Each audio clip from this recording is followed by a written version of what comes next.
Freedom. The word feels powerful. Liberating. It's the anthem of revolutions, the heartbeat of modern civilization. We tell ourselves we're free to choose, to act, to become whoever we want. But how true is that freedom, really? When you woke up this morning, did you choose the clothes you wore? Did you really decide what to eat for breakfast?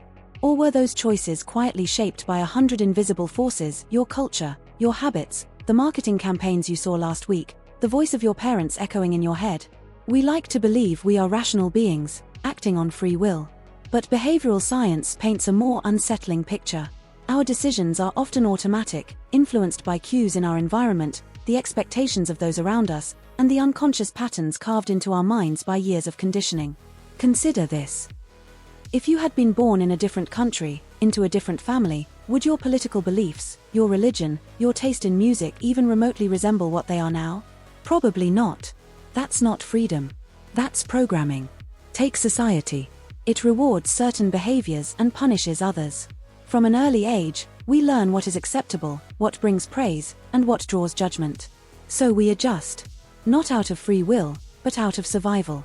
We internalize rules, norms, roles.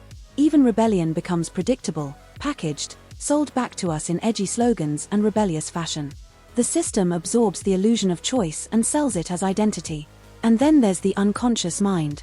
Freud believed much of what we do is driven by desires we're not even aware of.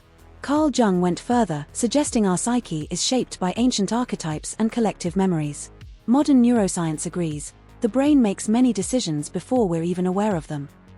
Studies using brain scans show activity predicting a choice seconds before the person reports having made it. By the time we say "I chose this," our brain already had. So if we are shaped by biology, culture, and unconscious drives, where is freedom in all this? Maybe we're looking at freedom the wrong way. Maybe it's not the absence of influence, but the awareness of it.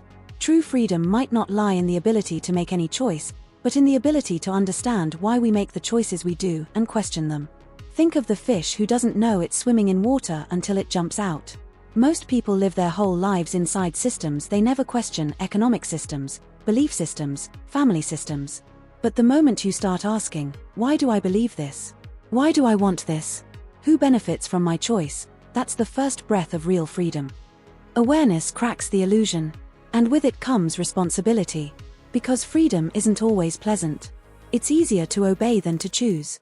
To follow the script than to write your own.